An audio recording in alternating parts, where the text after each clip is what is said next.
¡Atención! En unas polémicas declaraciones en Exitosa, el ex fiscal José Domingo Pérez rompió el silencio sobre Keiko Fujimori y sorprendió a todos. Escucha lo que dijo. Pregunto. No, nunca he sido anti-Keiko, anti-fujimorista. Ahí están las pruebas. ¿Alguien ha negado que Dionisio Romero le entregó $3.650.000 en efectivo en la campaña del año 2011 a la congresista de aquel entonces, Keiko Fujimori? Creo que ese es un hecho objetivo, innegable. Está ahora en nuestros estudios José Domingo Pérez, ex fiscal, es integrante del equipo especial Lavajato. Y hoy, ¿cómo qué debo presentar a José Domingo Pérez? ¿Qué es exactamente hoy José Domingo Pérez en relación a Juntos por el Perú? Muy buenos días, Nicolás. Agradezco esta oportunidad. Tuve que salir de la fiscalía para que me pudieras invitar a tu programa. Pero te he invitado. La señora Magariño está a punto de entrar al estudio. Así con... Bueno, ¿cómo me puedes presentar? Abogado de Pedro Castillo, presidente de la República. Están así protestando como... ahí, dicen, si lo hemos invitado, solo que con Lucas no quería venir, decía. No me llegó el mensaje entonces. Y vocero en los aspectos de reforma de justicia del partido Juntos por el Perú. Ahora, lo que, es decir, los fujimoristas tienen en este momento con José Domingo Pérez al lado de Roberto Sánchez una sonrisa, ¿no es cierto? Este señor era antifujimorista, ¿no es cierto? Y es la prueba de que su manejo del proceso del caso Cócteles y en particular la situación particular de Keiko Fujimori estuvo todo el tiempo sesgado políticamente. Es legítima, ¿no es cierto?, la suspicacia con respecto a este tema. O sea, ¿hasta dónde José Domingo Pérez actuó como fiscal con la ley en la mano y hasta dónde se dejó llevar por sus pasiones políticas? Lo que pasa, Nicolás, es que yo no he salido por mi voluntad del Ministerio Público. A mí me han sacado de una manera injusta, arbitraria, después de una labor ininterrumpida de más de 20 años, sin ningún tipo de sanción, hasta que este grupo de personas a las que la opinión pública correctamente reconoce como pacto mafioso han tomado el control de las instituciones del sistema de justicia. La Junta Nacional de Justicia me sacó de mi puesto de trabajo, que me lo había ganado hace muchos años a través de un concurso público. Como abogado profesional, asumo la defensa del presidente Pedro Castillo, que considero que es una causa justa, e inmediatamente después de que pasa la primera vuelta el 12 de abril, me invitan a que participe apoyando al partido Juntos por el Perú con la candidatura de Roberto Sánchez, y creo que como cualquier ciudadano tengo la opción de tener alguna participación en la vida política del país. Es decir, durante mi tiempo como fiscal no he tenido ningún tipo de compromiso político. El caso Lavajato es mucho antes de que Pedro Castillo pudiera salir a la palestra pública, mucho antes que Juntos por el Perú pudiera tener algún tipo de participación política nacional, y por lo tanto los sectores que están acostumbrados a insultarme, estigmatizarme, a generar todas estas narrativas falsas, pues están dentro de lo que se conocía y actualmente siguen en esa misma línea.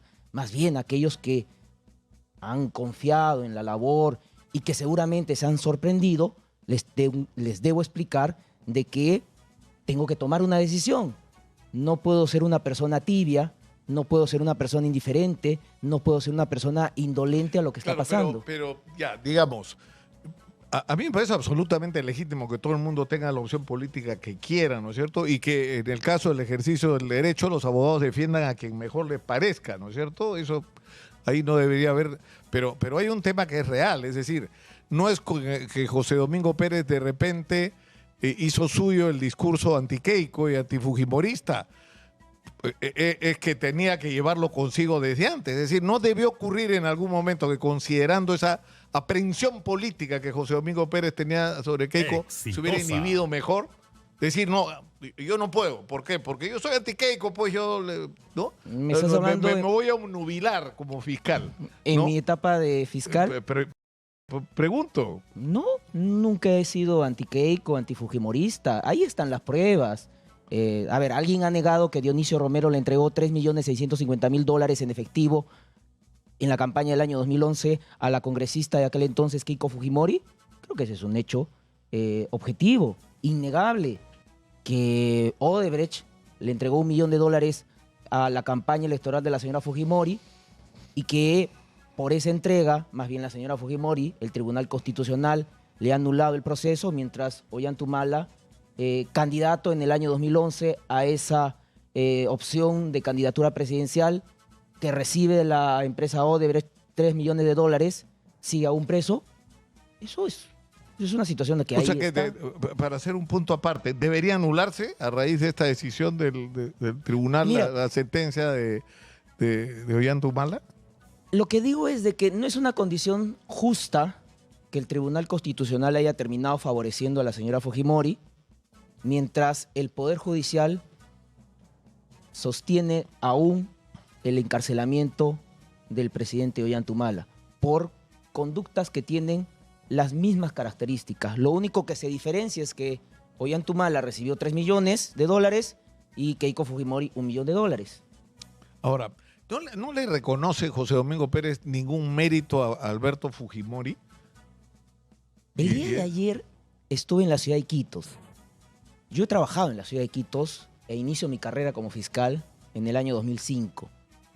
Han pasado muchos años y he regresado como objeto de esta campaña electoral en apoyo a Roberto Sánchez. Exitosa. Y hay un hecho que había dejado de lado en mis recuerdos, que el 24 de octubre de 1998 el pueblo loretano se levantó contra Alberto Fujimori por el tratado con el Ecuador en el que se le cedía espacio territorial al Ecuador. Y que como consecuencia de esa protesta social, 5 o 6 loretanos fueron asesinados por el Estado. A partir de ese día, el 24 de octubre de 1998, cada 24 de octubre de cada año se celebra el Día de la Dignidad Loretana. Permíteme, ¿qué mérito puede tener alguien que ordenó matar peruanos y peruanas? ¿Qué mérito puede tener Dina Boluarte, que ordenó matar peruanos y peruanas? Creo de que poner en la balanza cuestiones que son materiales frente a lo que es la vida humana, creo que no tiene comparación. Claro, pero igual estoy tratando de entrar a los resultados. Si la memoria no me es infiel, Keiko Fujimori ganó en Loreto. Por eso es que... Ganó las elecciones en Loreto pese a ese recuerdo, ¿no? Por eso es que la presencia del día de ayer, para hacerles entender a los loretanos y a las loretanas, a los jóvenes, que lamentablemente la información falsa, probablemente todas estas narrativas de mentiras que se crean, ahora desde las redes sociales, desde determinados medios de comunicación, hace que olvidamos situaciones que deben marcar nuestra identidad, la dignidad que tiene que tener cada pueblo. En los 90 eran los diarios chicha, ahora son las redes sociales. Ahora, ahí están los resultados, casi 29%, estoy viendo, ¿no? 28, o sea, ha sacado 96.000 votos, que equivalen a más del 28% de los votos. Por eso, largamente, porque Roberto Sánchez ha tenido, acá lo tengo también, Roberto Sánchez quedó en tercer lugar y tuvo 9 puntos, o sea, la tercera parte de votos de Keiko Fujimori. Por eso es el compromiso de Roberto Sánchez de ir a aquellos lugares en donde se tiene que llegar a esta propuesta democrática. Pero si la gente tuviera democrática. tan mal recuerdo del gobierno de Fujimori, no votaría por Keiko, ¿no? Nuevamente, todo depende qué mensaje manda los medios a la opinión pública. ¿Qué historia se crea para ellos? Hace algunos días, en el debate técnico, Rosángela Barbarán me ha calificado como que hubiera ordenado matar los perritos del presidente Pedro Pablo Kuczynski.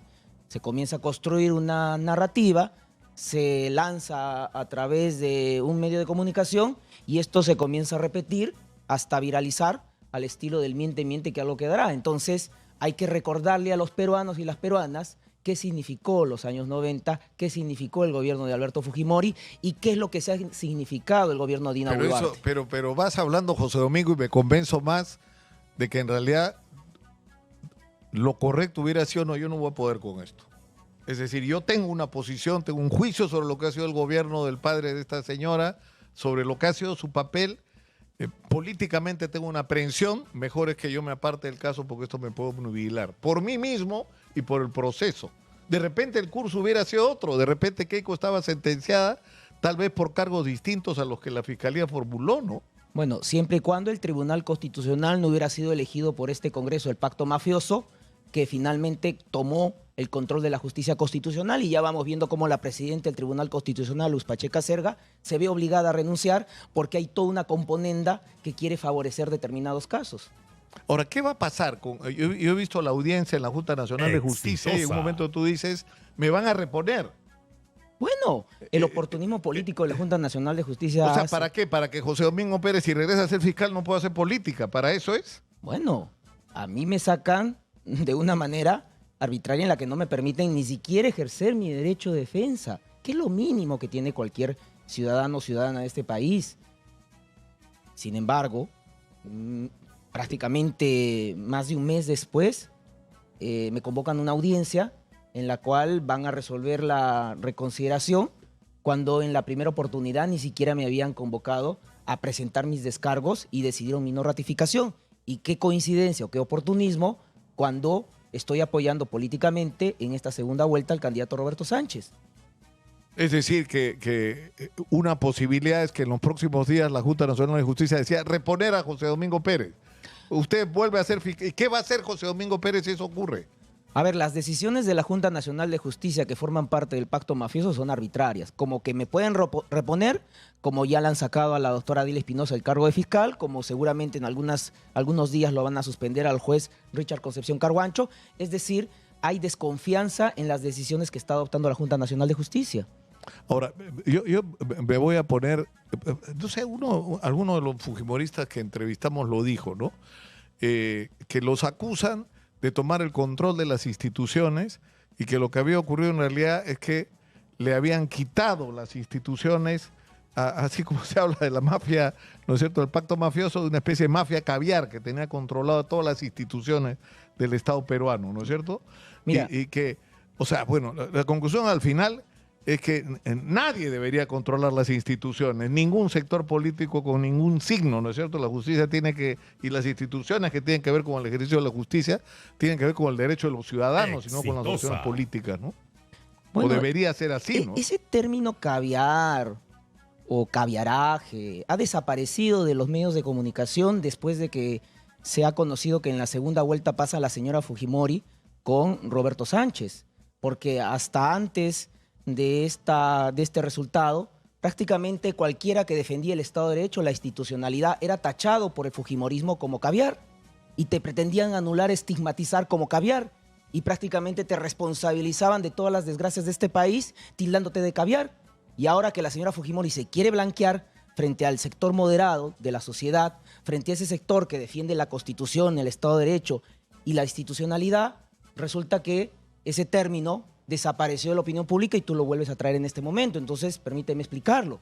No, lo que había en las instituciones eran personas que defendían la institución al amparo de la Constitución y la ley y desarrollaban su función en ese marco, y otros que eran unos bribones, como Tomás Gálvez, que utilizan la institución simplemente para beneficiarse y beneficiar a sus amigotes. Esa es la gran diferencia entre un Tomás Gálvez y quienes aún resisten la independencia. Pero ¿quién es el otro referente? Sería el otro referente. Es que ya no hay, ya lo sacaron. Ya no está Adela Espinosa, ya no está Pablo Sánchez. Ahora solamente están fiscales supremos que podemos encontrar su prontuario en expedientes disciplinarios y penales, que en algunos casos hemos conocido sus alias como de parte de los colaboradores eficaces, y que lamentablemente la Junta Nacional de Justicia ha archivado las investigaciones, o el Tribunal Constitucional. Hoy día le habíamos pedido a Juliana Loza que esté con nosotros también, no juntos, no pretendíamos hacer acá una confrontación, sino escuchar también su punto de vista a raíz de la controversia que se ha generado por las afirmaciones de Miki Vega, de Miguel Vega, de Miguel Torres, perdón, de Miki Torres, donde dice que había que derrocar a Castillo y lo derrocamos, ¿no? Y lo que ha motivado una denuncia por parte de ustedes. Y yo quisiera que escuchemos lo que dijo Juliana Loza sobre eso. Adelante, por favor. De hecho, la primera reacción que tenemos es que esta es una denuncia a todas luces absurda y ridícula jurídicamente. Y esto hay que decirlo con claridad y firmeza, porque el derecho penal, el sistema de justicia penal, está precisamente para encauzar cuestiones revestidas en un marco legal. Para eso existe el derecho penal, para respetarlo sobre la base del principio de legalidad. Pero aquí lo que vemos es, una vez más, a través de un personaje que siempre ha sido político, se pretende instrumentalizar indebidamente el sistema de justicia penal para fines netamente políticos.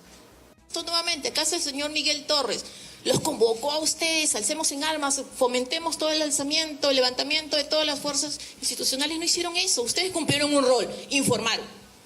El Congreso cumplió el rol, investigó. El Ministerio Público cumplió el rol, investigó. La Policía Nacional cumplió un rol, detuvo a alguien en flagrancia. ¿Dónde está el alzamiento en armas? ¿Dónde está el quiebre constitucional ahí? ¿Acaso ustedes también se alzaron en armas? ¿Cada uno de los medios? Yo creo que no, ¿no? ¿Ven lo ridículo que es esto?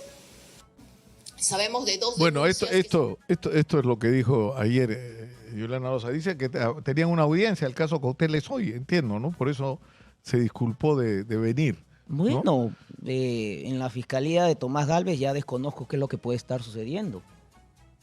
Ya, pero con Honestamente, respecto a esto, ¿no? no sabía que la señora Juliana Loza era abogada del partido Fuerza Popular. Creo que ahí comete un error porque no ha sido denunciado el partido Fuerza Popular, salvo que ellos estén confesando públicamente de que también han tenido la responsabilidad conjuntamente con Miki Torres y Marta Moyano, que son los dos denunciados que pertenecen al grupo fujimorista, además del presidente del Congreso de aquel entonces, de apellido Williams, y la fiscal de la Nación de aquel entonces, Patricia Benavides, y los que resultan responsables. Lo hemos escuchado públicamente, una confesión que realiza el miembro a la plancha presidencial como vicepresidente, Miki Torres, de Fuerza Popular, reconocer que hubo un complot contra el gobierno del presidente Pedro Castillo para vacarlo, que no solamente ha participado el Congreso de la República, sino que también participó la Fiscalía de la Nación y también participaron medios de comunicación. Lo que ha correspondido es interponer una denuncia penal para que la Fiscalía de la Nación pueda abrir una investigación, pero no es la única denuncia, sino que también han venido otros colectivos, tengo entendido una denuncia de Ayacucho, en donde también se han denunciado a otras personas y entendemos que lo que tendrá que hacer el señor Tomás Gálvez, si es que no se inhibe de aquella investigación porque no hay confianza en las decisiones que él pueda adoptar, es abrir la investigación y acumular todas estas denuncias que se están presentando. Ahora, tenemos que ir a la pausa y yo quisiera que regresemos, pongámonos en la eventualidad de que Roberto Sánchez gana las elecciones. Lo que se ha dicho es que José Domingo Pérez va a ser un hombre clave en todo lo que tenga que ver con el sistema de justicia en el Perú.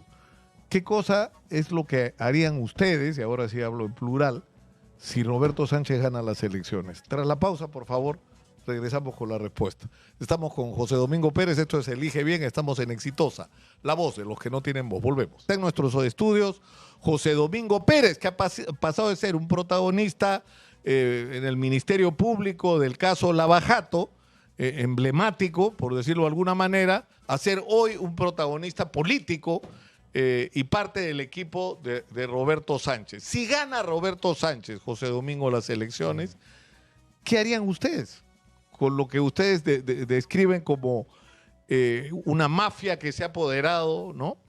Un pacto mafioso que se ha apoderado de las instituciones? ¿Qué cosa harían?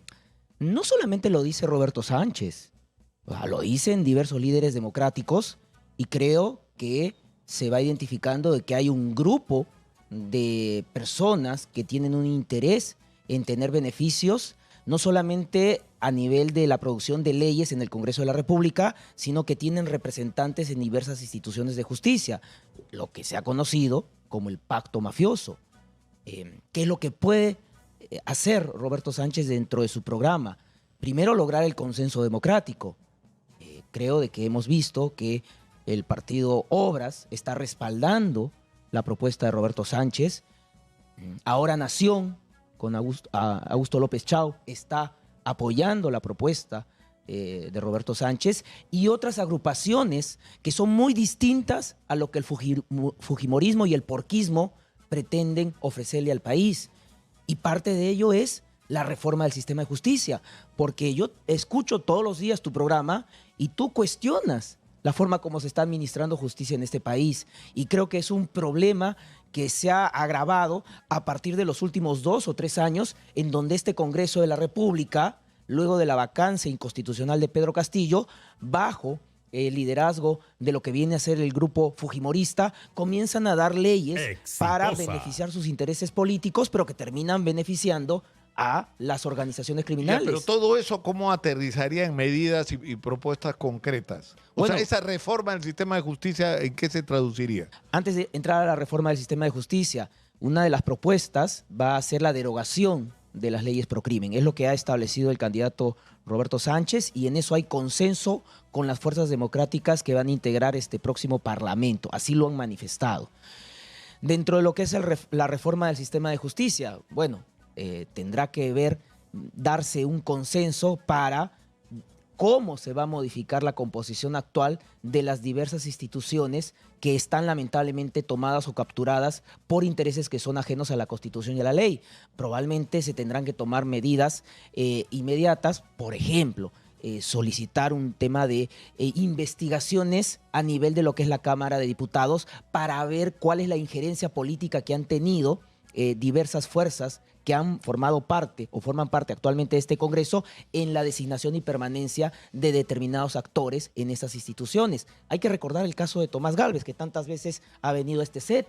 Tomás Gálvez había sido destituido por faltas graves. Sin embargo, el Tribunal Constitucional lo repone nuevamente en el cargo de fiscal supremo y actualmente es fiscal de la Nación. El caso de Patricia Benavides, más conocida como la Bane por parte de las investigaciones que se habían seguido contra ellas. Ella había sido destituida por la Junta Nacional de Justicia y mientras se seguía un proceso judicial, esta Junta Nacional de Justicia la repone.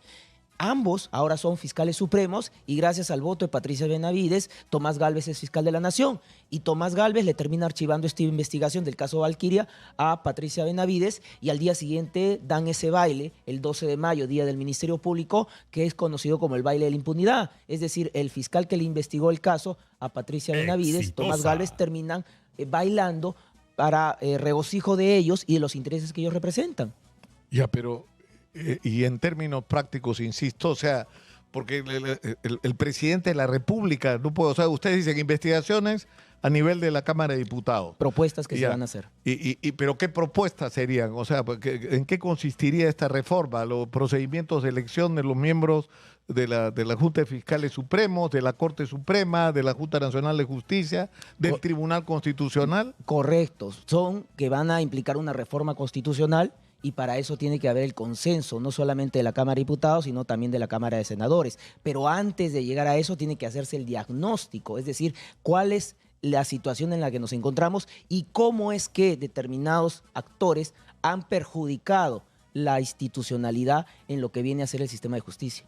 Ahora, ¿y qué va a pasar? Porque hay una preocupación ya más allá de esto, una preocupación en el mundo empresarial sobre finalmente cuál es el discurso. Acá ha estado Pedro Franque y ha estado también Roberto Sánchez. Franque ha sido más claro con respecto al tema, porque él ha dicho que los contratos firmados se van a respetar, incluyendo los contratos ley que todavía quedan, que dicho sea de paso, eran muchos en un momento, pero ahora no son tantos, pero en fin, ahí están, ¿no? ¿Qué van a hacer ustedes con eso? Bueno, es la voz autorizada desde la visión económica que ha sido delegada por Roberto Sánchez hacia Pedro Franque. Entonces, obviamente, suscribo lo que él ha señalado. Ahora, ¿y cómo van a manejar el caso particular de Harvey Colchado? Harvey Colchado ha sido electo en las listas de Ahora Nación, ¿no es cierto? No veo ningún... De Alfonso López Chao, pero él era un hombre cercanísimo a Patricia Benavides. Toda la operación sobre Pedro Castillo tuvo una participación directa de él, directísima, ¿no? Voy a hacer una precisión desde el punto de vista objetivo del cargo que él ha desempeñado, porque como Colchado ha sido un oficial de la policía, yo he sido un fiscal del Ministerio Público, y por más que cuando he sido fiscal haya estado como fiscal de la Nación Patricia Benavides, no significa que yo he seguido la línea de ella. De la misma manera, ha debido ocurrir con el caso del coronel Colchado cuando él estaba en el ejercicio de la función. Queda claro que dentro de su competencia él ha desarrollado una labor y hasta donde tengo entendido ha sido sometido a diversas investigaciones disciplinarias, las cuales habrán tenido un resultado que finalmente concluyó... No, pero no investigó por otras cosas, ¿no? Me refiero al caso específico de de lo que ustedes definen como una conspiración para traerse abajo a Pedro Castillo, ¿no? Entiendo. O sea, o sea, estaba ahí, ¿no? Hay una denuncia que han interpuesto un colectivo de Ayacucho que se dirige también contra el coronel Harvey Colchado. Entiendo de que esto va a ser materia de lo que tenga que ver la Fiscalía de la Nación al momento de hacer las indicaciones correspondientes. Dentro de lo que es la participación política del coronel Colchado, él forma parte de la agrupación Ahora Nación, la que ha mostrado su apoyo público el día de ayer en esta fotografía en la que han estado juntos Roberto Sánchez con López Chao, mostrando el apoyo a lo que es la propuesta democrática de Juntos por el Perú. Ahora, en el tema este de Pedro Castillo, ustedes, lo dijo Roberto Sánchez acá, que iban a utilizar el recurso de la gracia presidencial, porque se supone que el indulto no procedería, ¿no es cierto? El indulto, que hay que tener claro, es una atribución presidencial que puede ser incluso considerada arbitraria, pero finalmente y constitucionalmente es una atribución presidencial, ¿no? Este tema lo maneja el doctor Walter Ayala porque él es el que ha accionado la solicitud de indulto ante el presidente Balcázar. Tengo entendido de que ha sido declarado inadmisible, se han corregido algunos aspectos en relación a este pedido, y lo que señala el doctor Walter Ayala es que estas restricciones corresponden a una norma de menor jerarquía, lo que viene a ser propiamente establecido en la Constitución Política como una facultad que tiene el presidente de la República. Además, existe un antecedente, que es el caso del expresidente Alberto Fujimori, en el cual cuando se le otorga el indulto y luego sigue un proceso constitucional, el Tribunal Constitucional en esa sentencia estableció que el mandato que debe primar no es una norma de inferior jerarquía a la Constitución, sino la Constitución. Ahora, ¿cómo se condice esto del indulto a Pedro Castillo cuando en el momento que se produce la vacancia, Juntos por el Perú tuvo 2 votos, o sea, 2 maneras de votar? Hubo 3 de sus congresistas que votaron a favor de la vacancia y si la memoria no me traiciona, Roberto Sánchez se abstuvo, pero ninguno votó en contra. Es decir, con su voto avalaron o respaldaron o avalaron la vacancia de Pedro Castillo. Es decir, son momentos políticos distintos, pero también hay que tener presente que se llega a una vacancia sin los votos exigidos en la Constitución, que tengo entendido que son 104 votos, y los votos a los que llegó el Congreso en aquel entonces fueron 101 votos. Esto generó un cuestionamiento a nivel de Tribunal Constitucional, y el Tribunal Constitucional, una sentencia totalmente atípica, justificó esta vacancia que no cumplía con lo que establecía la Constitución.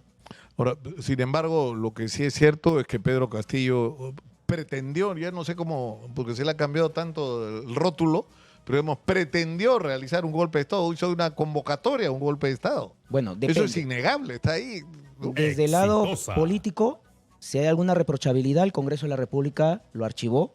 No hay ningún tipo de responsabilidad de inhabilitación al presidente Pedro Castillo, y si deseas que hablemos del lado penal, te puedo indicar que el tipo penal de golpe de Estado, el delito de golpe de Estado no existe en el Código Penal, lo que por el cual ha sido condenado ha sido por el delito de conspiración a la rebelión, en el cual no existe mayor prueba que la simple lectura de una proclama el 7 de diciembre del año 2022, pero te actualizo, si deseas, César Nakazaki, que también es un nacido concurrente a Exitosa, el día de ayer ha señalado de que... Bueno, acá no viene nunca, a mi programa tampoco quiere venir. No perdón, sé, pero sí en los otros programas. Por teléfono ha salido alguna vez. Claro, él ha señalado el día de ayer en un tuit. José Domingo, a este programa vienen todos. Tú has dicho, viene Tomás Gálvez. A Tomás Gálvez lo conocí cuando su esposa fue la que denunció irregularidades en la OMPE. Fue la esposa o sea... yo creo que estaba en el lado correcto, la esposa en ese momento, porque fue ella denunciando el asunto y él defendiéndola. Ahí yo lo conocí. Y cuando lo hemos entrevistado luego, años después, ha sido porque es fiscal de la Nación. Sí, no por otra razón, ¿no? No lo toma mal de que haya venido, sino que cuando pero es que el tono, pues, ha sido como lo has entrevistado, ha habido esa tolerancia para que nos pueda insultar, agraviar y calumniar, no solamente a mí, sino también a Rafael Vela. Claro, me hubiera gustado tener ese derecho de réplica probablemente en tu programa. Pero es que siempre lo han tenido. O sea, es más, Rafael Vela siempre ha tenido el espacio abierto acá y él Y yo creo que puede dar fe personalmente de cómo hemos tenido que pelear por conseguir absurdo, ¿no es cierto?, derecho de que pudiera salir a defenderse cuando lo estaban agraviando incluso. Entonces, con todo respeto, te propongo lo siguiente. Un debate entre Tomás Gálvez y yo, acá en tu programa.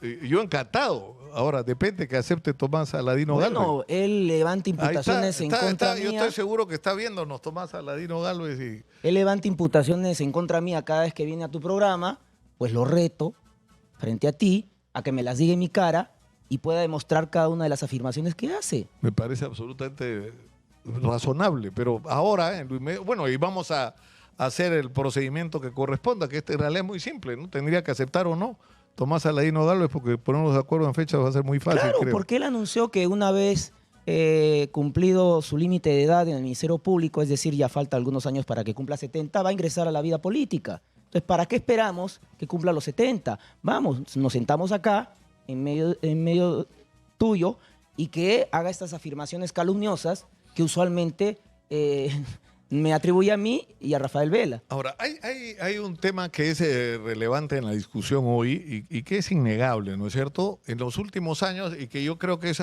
un argumento que, por lo menos por lo que dicen las encuestas, aunque no completamente, levemente diría yo, bajado el anti-Keiko. ¿Y en qué consiste?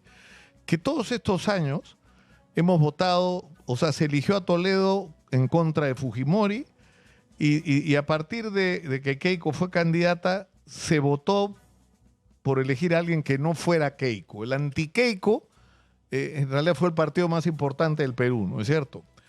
Y el resultado fue penoso, porque lo que hemos tenido son gobiernos que en términos de políticas económicas y sociales continuaron lo que dejó Alberto Fujimori, no produjeron ningún cambio significativo en el modelo que resumió la Constitución del 93, y tuvo el agravante de que terminaron siendo gobiernos tremendamente corruptos, ¿no?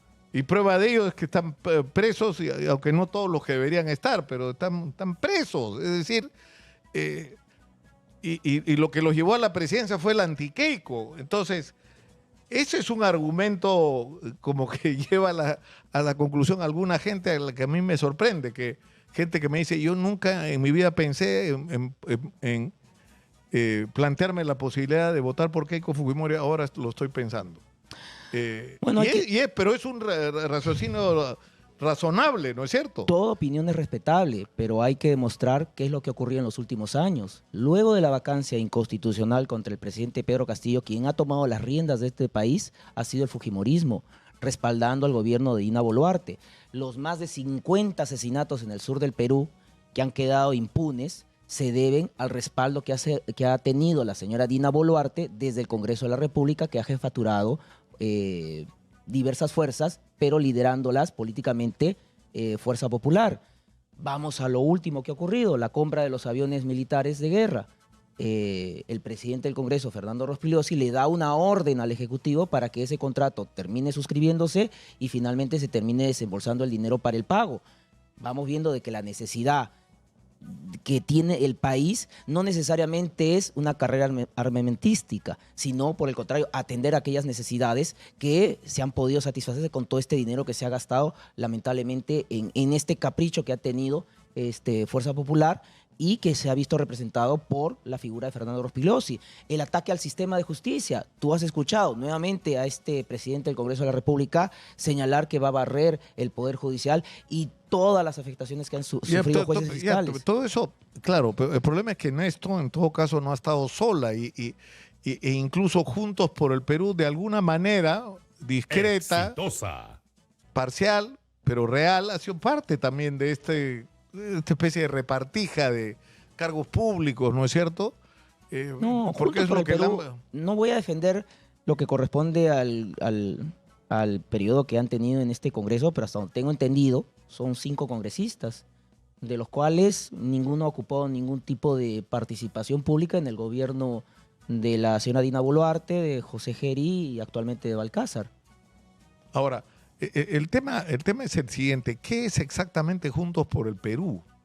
O sea, lo que hace Roberto Sánchez, se pone el sombrero del profesor Castillo, empieza a hacer la ruta castillista y se apropia del voto que más que de él es de Castillo. O sea, la gente no ha votado por Roberto Sánchez. Además, es sorprendente que ha habido electores que ni siquiera sabían el nombre del candidato por el que estaban votando. Lo que sabían es que era el que representaba a Pedro Castillo en esta elección.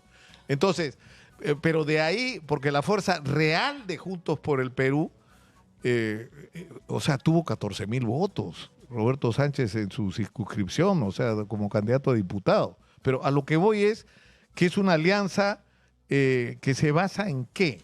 Bueno, O sea, porque está juntando fuerzas diversas y la preocupación legítima que hay es qué tipo de gobierno va a salir de ahí. O sea, vamos a repetir la historia de facciones en pugna como las que se vivieron durante el gobierno de Castillo. bueno, el gobierno de Castillo duró 1 año, 131 días, hasta donde tengo entendido. No es un periodo que se puede evaluar en comparación de lo que siguió después, en la sucesión presidencial de Dina Boluarte, José Gerí y actualmente Balcázar. Pero tú pones, digamos, en atención el uso del sombrero que en este momento hace Roberto Sánchez con objeto de la Exitosa. campaña.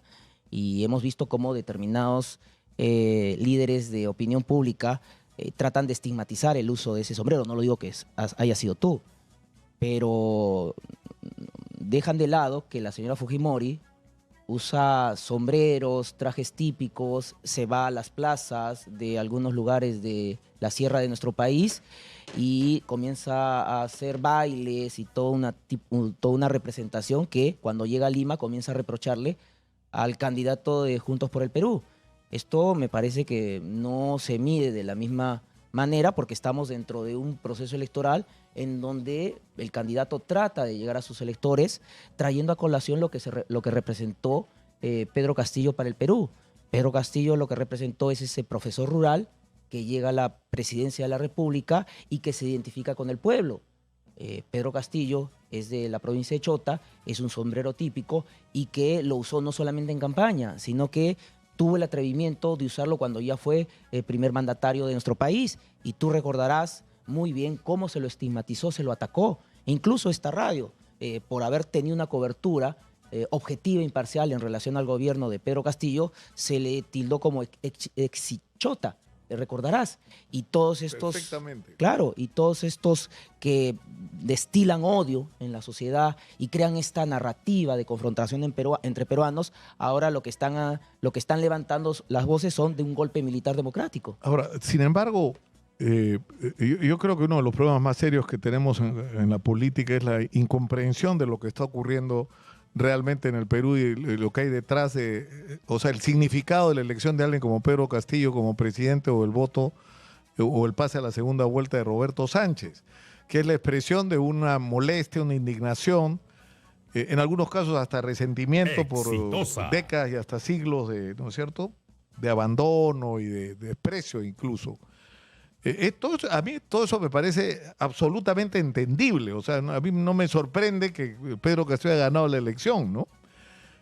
La pregunta es que eso no te alcanza para gobernar realmente un país, y un país como este, que con el tamaño de problemas que tenemos y las extraordinarias oportunidades que se nos han presentado. Es decir, puedes ganar una elección, pero la pregunta es, ¿puedes gobernar el país solo con la indignación? Bueno, es lo que ocurrió en el gobierno de Pedro Castillo como presidente de la República. Lamentablemente no le permitieron gobernar con todo esto que ya se conoce como el complot que urdió el Congreso, medios de comunicación y la Fiscalía de la Nación. Para evitar ello, de ser el caso gane Roberto Sánchez, ya hay una coalición democrática. Ya han anunciado obras, ahora Nación, que respaldan el proyecto de Roberto Sánchez, que son las fuerzas democráticas en el Congreso de la República. Ahora, tenemos que ir terminando, José Domingo. Barbito ha dicho, solo quiero vivir en paz. Y ha anunciado además que va a contar toda su verdad sobre esto. ¿Cuál es la situación? Porque ¿qué ha pasado finalmente? O sea, ¿es el único imputado? No sé. ¿Cuál es la situación de este caso ahora? En la paradoja del caso Cócteles, luego de que el Tribunal Constitucional anula todo el proceso, el juez que tiene que tomar la decisión de mandar al archivo el caso, decide archivarle a todos, es decir, a los más de 40 y tantos acusados, pero deja subsistente el proceso contra Mar Vito, el ex esposo de la señora Fujimori. Y te digo de que es una paradoja porque si están en la misma circunstancia del delito de lavado de activos, en su forma agravada de organización criminal, es incomprensible por qué Mar Vito termina siendo procesado. Y entiendo un poco la molestia del ex esposo de la señora Fujimori, Mar Vito Villanela, de sentir que es el único afectado por estas decisiones injustas que se han ido tomando desde el Tribunal Constitucional y en el Poder Judicial de haber archivado el caso. Tenemos que terminar, nos ha ganado la hora. Muchas gracias por estar con nosotros. Ha sido José Domingo Pérez, es la primera vez La primera que vez. le hago una entrevista a José Domingo Pérez. Yo quiero insistir, no porque no la haya pedido. Tú dices, porque nunca me invitaron. Bueno, ha habido un problema en el medio, pero que he pedido esa entrevista, nos hemos cansado de pedirlas. Pero ahora ya no necesitamos intermediarios, ¿no es cierto? No, quedo atento a una siguiente oportunidad. Y no, estamos comprometidos y depende de Tomás Aladino Gálvez el organizar este debate al que ha retado José Domingo Pérez al fiscal de la Nación.